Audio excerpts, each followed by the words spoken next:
Assalamualaikum warahmatullahi wabarakatuh.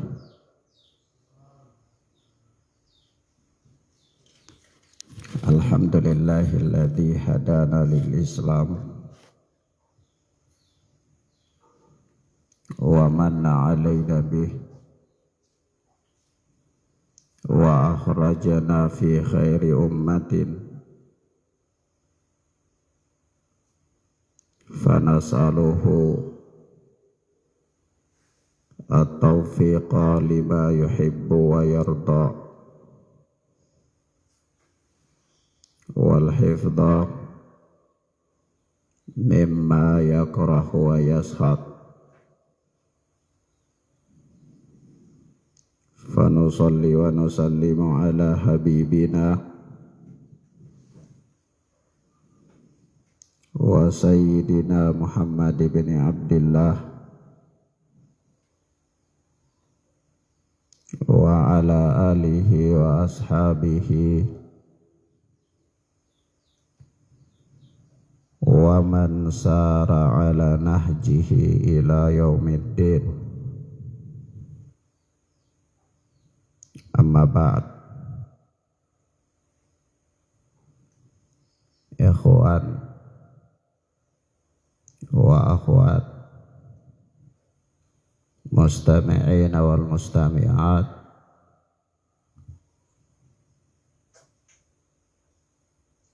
pertama-tama kita bersyukur kepada Allah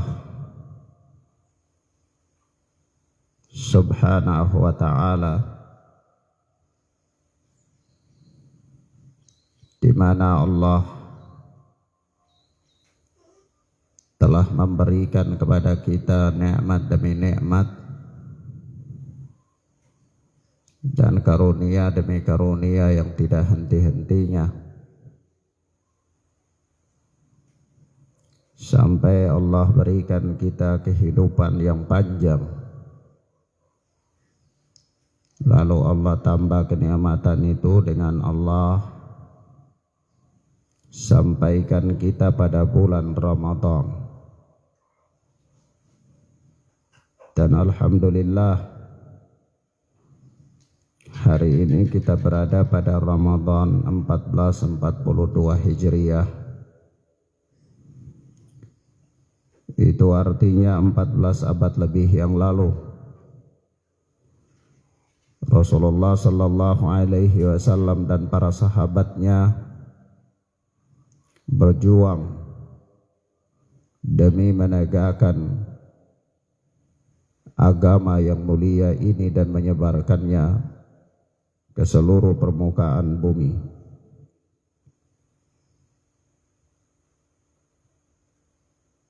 Dan itu artinya Rasulullah sallallahu alaihi wasallam telah tiada lagi kurang lebih 14 abad lebih yang lalu. Padahal kita tahu dan kita maklumi bahwa Rasulullah sallallahu alaihi wasallam pernah mengatakan dalam hadis yang sahih, "Innama ana bu'ithtu was-sa'ah kahatain." Atau kama jaa fil hadis, sesungguhnya aku diutus sementara jarak antara aku dan hari kiamat itu seperti dua ini. Lalu beliau merapatkan jari as-sababa wal wusta, jari telunjuk dan jari tengah, pertanda dan isyarat bahwa begitu dekatnya kehadiran Rasulullah sallallahu alaihi wasallam dan hari kiamat. Dan Rasulullah menyatakan hal itu 14 abad yang lalu lebih.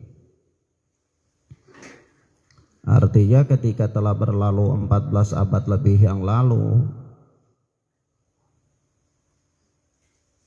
itu berarti bumi ini semakin dekat kepada hari kiamat. Dan kalau kita mengamati hadis-hadis Rasulullah sallallahu alaihi wasallam yang berbicara tentang asratus sa'ah, tanda-tanda kiamat,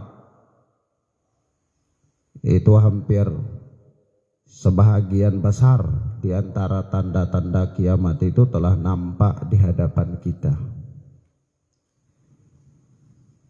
Maka dari itu orang yang cerdas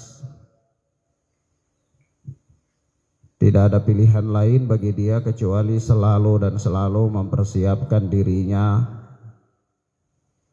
untuk suatu hari nanti ketika Allah subhanahu wa ta'ala mewafatkan dia, yakni dia berpindah dari negeri dunia tempat beramal ini kepada negeri akhirat, tempat yang abadi di sisi Allah, negeri yang tiada lagi amalan-amalan saleh, tetapi yang ada hanyalah balasan atas amal saleh yang dilakukan oleh seseorang ketika dia berada di dunia. Maka ikhwan,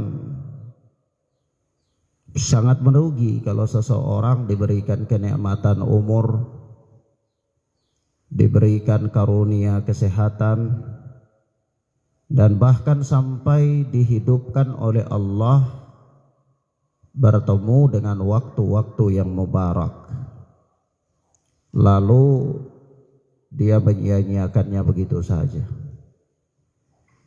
Dia tidak memanfaatkannya secara maksimal. Hari-hari kemarin sama dengan hari-hari ini. Waktu-waktu yang telah berlalu, yang dia berada pada bulan-bulan yang tidak utama, sama ketika dia berada dalam bulan-bulan yang utama, bulan-bulan haram, dan atau pada bulan Ramadan, bulan yang ada padanya berbagai macam keutamaan, tetapi sama aktivitas kesehariannya, semangat beribadahnya sama dengan ketika dia berada pada bulan-bulan yang lainnya. Sungguh sangat merugi orang yang demikian. Maka ikhwana fiddin azani Allah wa iyyakum, pada Ramadan pertama hari ini insyaallah setiap duhur ini kita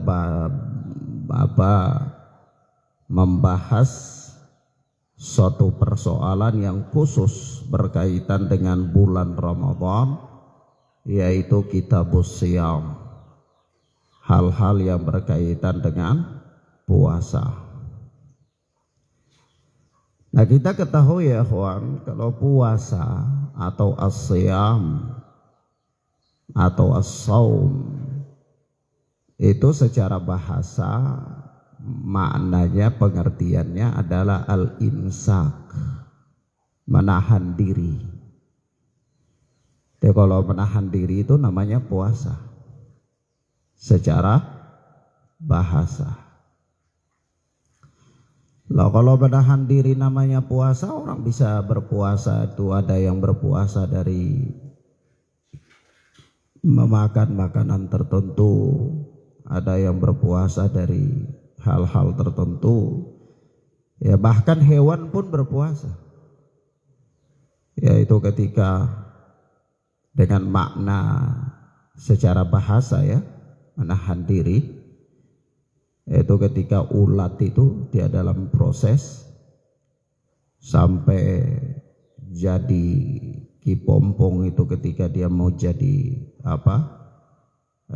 kupu-kupu, itu dia berproses, dia menahan diri selama 1 bulan atau berapa bulan lamanya, beberapa hari. Ya, dia menjauh dan benar-benar dia mengasingkan diri untuk mengalami proses sampai kemudian dia berubah menjadi kupu-kupu.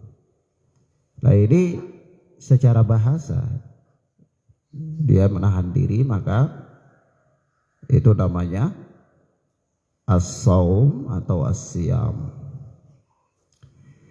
Adapun secara istilah, puasa itu adalah al-imsaku biniyati ta'abbudin minal akli wa syurbi wa gisyanin nisa wa sairil muftirat min tulu'il fajri ila ghurubi syams. Ya, ini kalau puasa secara istilah itu adalah menahan diri dengan niat beribadah kepada Allah dari makan, minum, bergaul dengan istri, dan segala hal-hal yang membatalkan puasa. Min tulu'il fajri ila ghurubi syams, mulai dari terbitnya fajar sampai tenggelamnya matahari. Maka kalau kita perhatikan dengan baik definisi puasa ini, secara istilah itu kita dapati di dalamnya beberapa perkara. Yang pertama adalah menahan diri dengan niat beribadah. Sebab itu kalau orang sekedar menahan diri saja tapi niatnya bukan beribadah, maka tidak bisa terhitung sebagai puasa secara istilah. Ya, misalnya ada orang mau operasi, ya dia disuruh jangan makan, jangan minum, menahan diri dari tidak makan dan tidak minum. Tapi niat ini bukan ibadah, hanya sekedar persiapan diri untuk mau naik di meja operasi. Nah, maka ini bukan yang dimaksud.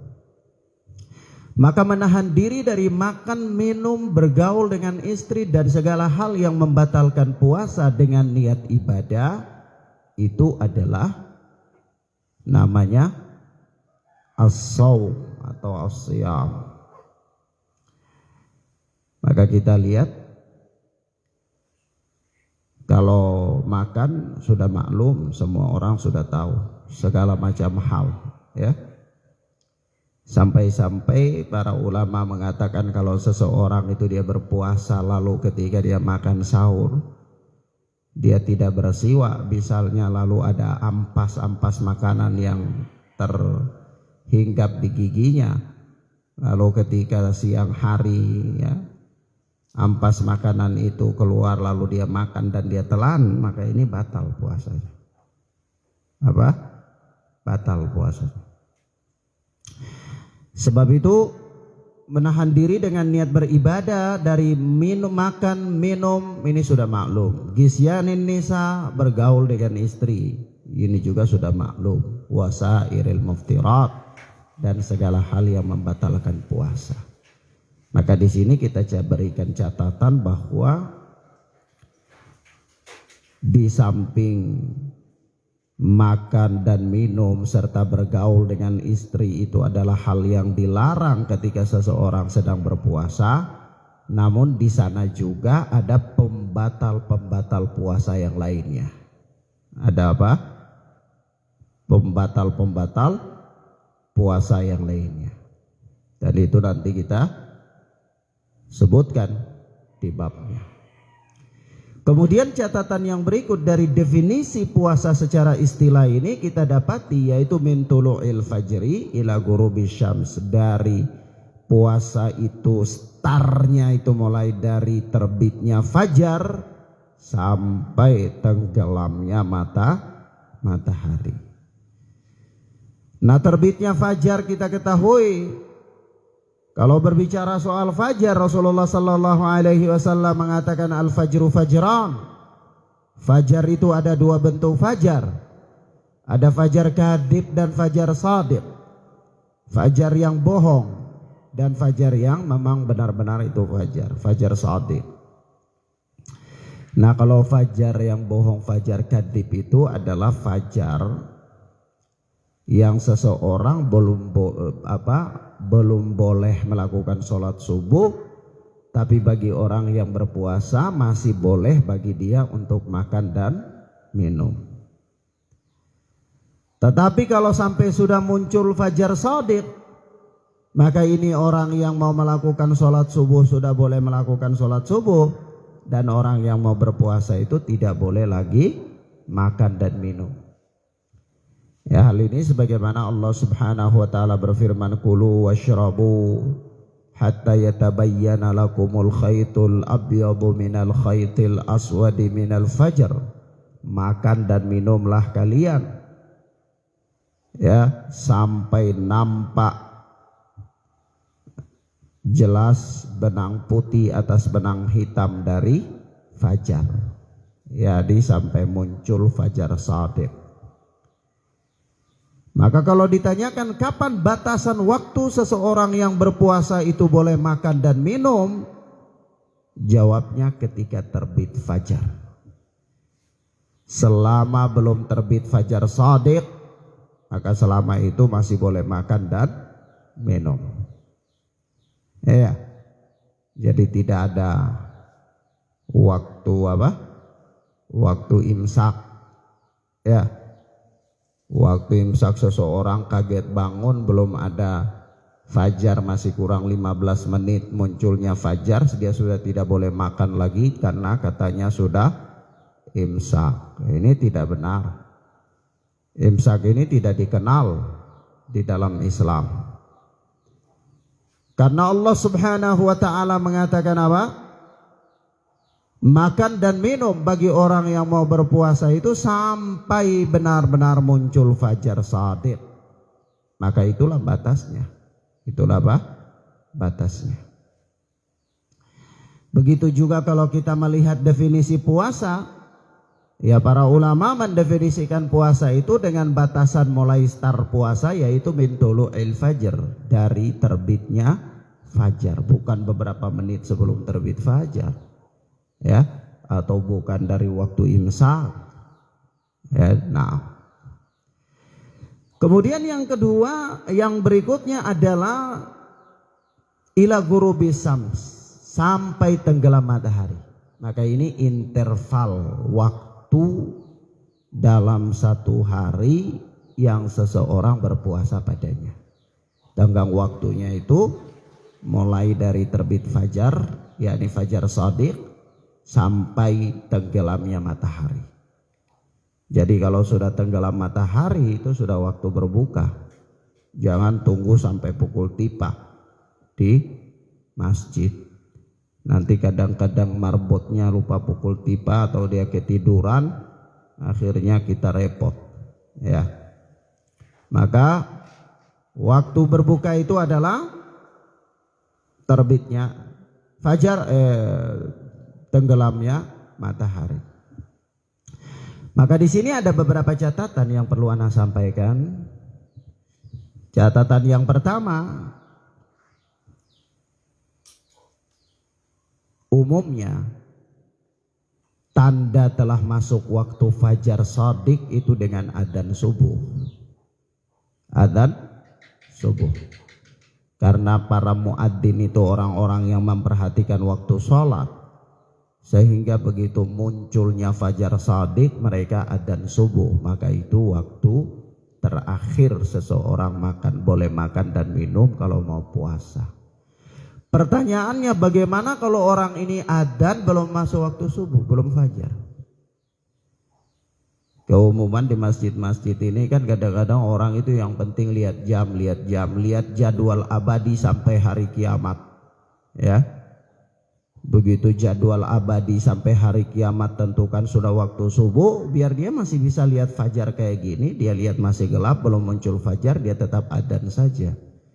Nah, ini namanya orang beramal tanpa ilmu. Nah, kalau persoalannya orang itu adzan sebelum masuk fajar, apakah bagi orang yang berpuasa dia boleh makan dan minum? Maka jawabnya boleh. Dia boleh makan dan minum. Karena itu bukan waktu dia bertahan, dia mulai start untuk berpuasa, ya. Nah, Hanya saja kalau memang ada orang-orang di sekitar dia yang belum paham, ya hal ini dia lakukan sembunyi-sembunyi, jangan terang-terangan karena nanti terjadinya fitnah.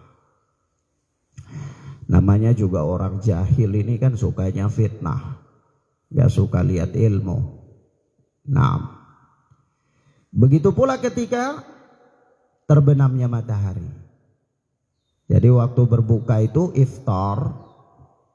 Waktu iftar itu adalah ketika tenggelamnya matahari, bukan ketika pukul tiba atau ketika adzan maghrib. Jadi patokannya itu tenggelam matahari. Nah, umumnya orang adzan maghrib itu ketika matahari sudah tenggelam, ya.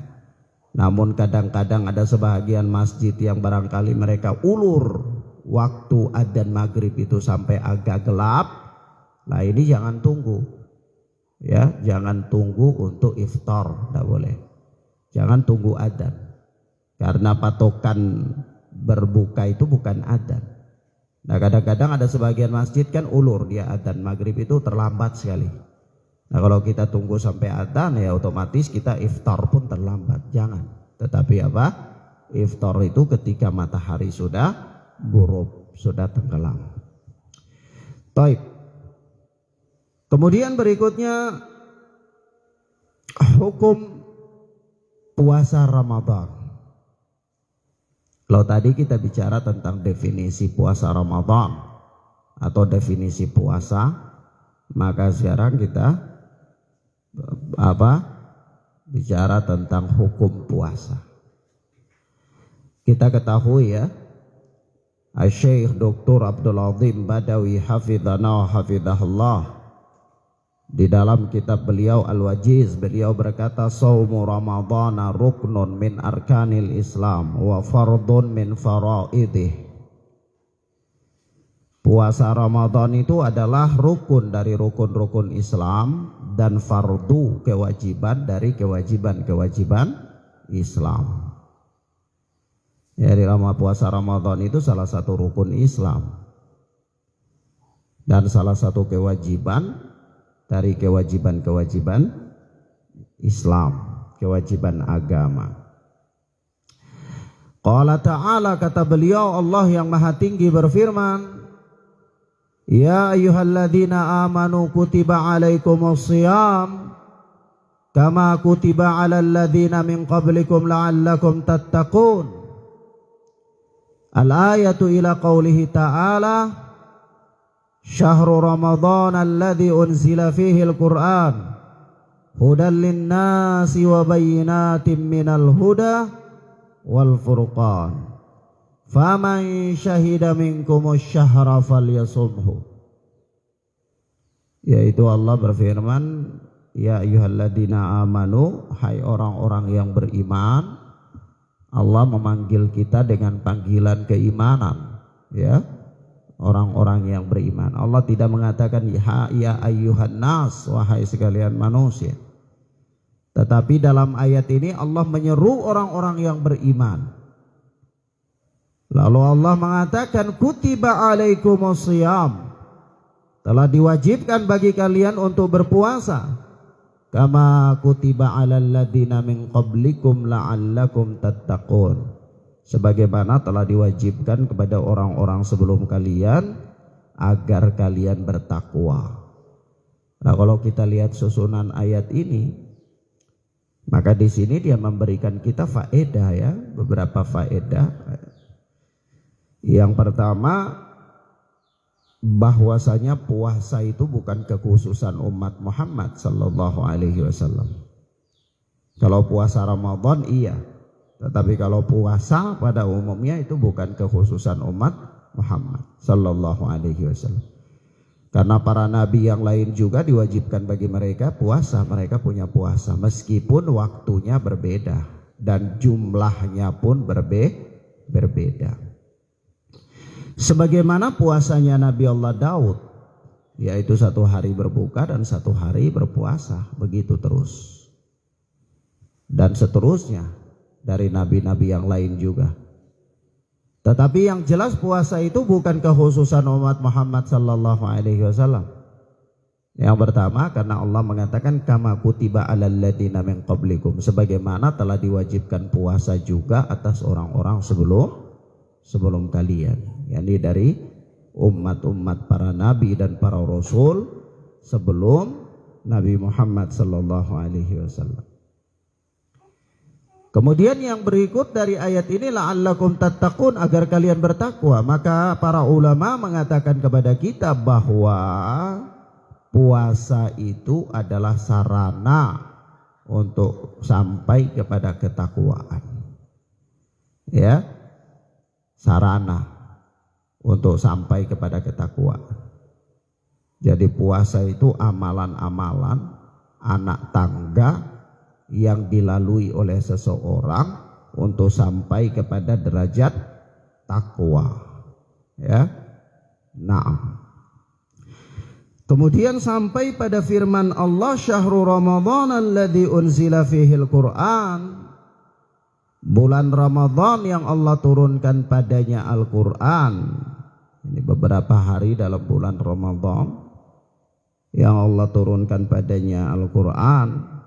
Hudan linnasi wa bayyinatim minal huda wal furqan, adalah sebagai petunjuk bagi manusia dan sebagai bayyinat, sebagai penjelasan minal huda wal furqan, ya, dan sebagai keterangan-keterangan dan sebagai al-furqan, yaitu sebagai filter pembeda. Al-Quran itu filter pembeda. Dia membedakan yang hak dan yang batil, yang halal dan yang haram, yang syirik dan yang tauhid, begitu dan seterusnya. Faman syahida minkumus syahra falyasumhu, maka barang siapa dari di antara kalian yang menyaksikan bulan itu maka hendaklah dia puasa. Ya, di sini juga dalil surat Al-Baqarah ayat 185 ini. Juga dalil ya 183 sampai 185 ya pada kalimat faman syahida minkumus syahra falyasumhu, barang siapa di antara kalian yang menyaksikan bulan itu maka hendaklah dia puasa. Ini menjadi sisi pendalilan bahwa menetapkan puasa itu dengan ru'yatul hilal, dengan melihat melihat bulan tanggal 1, bukan dengan perhitungan, bukan dengan lihat air meti, bukan dengan lihat tanda-tanda alam yang lainnya, tetapi dengan melihat hilal bulan sabit tanggal 1. Naam.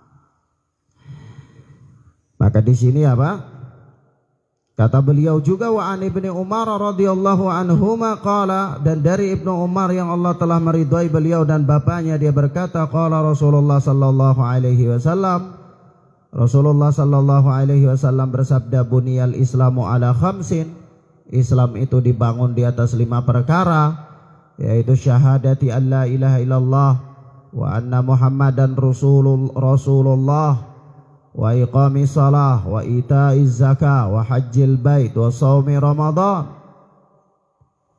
Islam itu dibangun di atas 5 perkara. Yang pertama adalah syahadat, persaksian bahwa tidak ada sesembahan yang berhak disembah kecuali Allah dan Muhammad itu adalah utusan Allah. Wa iqamis salah, dan menegakkan salat, wa itaiz zakah, membayar zakat. Kemudian wa hajjil baiti, melakukan haji ke Baitullah, wa shaumi Ramadan, dan berpuasa pada bulan Ramadan. Maka ketetapan kewajiban berpuasa pada bulan Ramadan ini selain ditetapkan oleh ayat-ayat Al-Quran yang disebutkan oleh Syekh Abdul Azim Al-Badawi hafidhana wa hafidhahullahu ta'ala yang tadi kita bacakan, juga disebutkan ketetapan kewajiban Ramadan ini dalam hadis-hadis Nabi sallallahu alaihi wasallam, di antaranya hadis Ibnu Umar yang disebutkan di sini. Lalu Syekh mengatakan wa ajma'atil ummatu ala wujubi siyami Ramadan wa annahu ahadu arkanil Islam allati ulimat minad dini bid darurah wa anna munkirahu kafirun murtadun anil Islam. Kata beliau, dan umat ini telah sepakat tentang kewajiban puasa Ramadan. Jadi puasa Ramadan itu wajib. Puasa Ramadan itu wajib. Jadi yang namanya puasa Ramadan itu ya puasa 1 bulan Ramadan, bukan puasa 3 tungku. Puasa 1 hari pertama, 1 hari di tengah, dan 1 hari terakhir, lalu sudah. Ya, bukan begitu. Tapi puasa Ramadan, puasa pada bulan Ramadan, selama masih bulan Ramadan. Apakah 29 hari atau 30 hari. Dan umat telah tersepakat bahwa puasa Ramadan itu wajib. Tidak ada perselisihan sedikit pun dan tentang kewajibannya. Dan kewajibannya ini ditetapkan oleh ayat-ayat Al-Quran dan hadis-hadis Nabi Sallallahu Alaihi Wasallam. Lalu kata beliau, wa annahu ahadu arkanil Islam, dan sesungguhnya puasa Ramadan itu adalah merupakan salah satu rukun Islam. Allati ulimat minad dini bid darurah, yang diketahui secara darurat. Ya, yakni tidak perlu penelitian, tidak perlu ada pembahasan panjang lebar. Ya, sudah ditetapkan secara pasti dalam nas-nas yang bersifat qat'i bahwa puasa Ramadan itu adalah salah satu rukun dari rukun Islam. Kata Syekh, wa anna munkirahu kafirun murtadun anil Islam, dan bahwa orang yang mengingkari kewajiban puasa Ramadan ini murtad, kafir dan murtad dari Islam. Jadi kalau ada orang yang mengatakan kami tidak wajib puasa karena kami sudah sampai pada tingkatan tertentu, kami ini ya puasa itu kan menahan diri, jadi cukup saja kami sudah bisa menahan diri dari tidur, itu sudah puasa. Nah, ini batil, ya. Apalagi kalau dia mengingkari kewajiban puasa dan dia mengatakan itu puasa itu bagi orang yang mau. Nah, kalau dia yang tidak mau, tidak wajib puasa, ini kafir murtad, keluar dari Islam. Ya, nah, bahaya orang yang mengingkari apa? Kewajiban puasa. Tapi kalau ada orang yang memang dia mengingkari kewajiban puasa karena dia jahil, benar-benar bodoh, ini ada utur. Tapi kalau orang yang dari kecil sampai besar hidup di tengah-tengah kaum muslimin, ya, sampai sudah tua renta, lalu dengan bangganya mengatakan puasa itu kan miliknya orang ya yang mau, kalau orang yang tidak mau kan puasa tidak ada paksaan, ya, saya tidak puasa, dengan bangga begitu, ini bisa murtad. Ini bisa apa? Ini bisa menyebabkan dia murtad, bisa menyebabkan dia keluar dari Islam. Maka inilah ketentuan-ketentuan atau beberapa hal yang bisa kita sampaikan pada kesempatan yang mubarakah ini berkaitan dengan Kitabus Shiyam, pembahasan tentang puasa. Wallahu a'lam bissawab. Kita masih berbicara tentang hukum puasa dan mudah-mudahan pada pertemuan berikut kita bisa lanjut kepada keutamaan-keutamaan berpuasa dan seterusnya dari apa yang disebutkan oleh Syekh Abdul Azim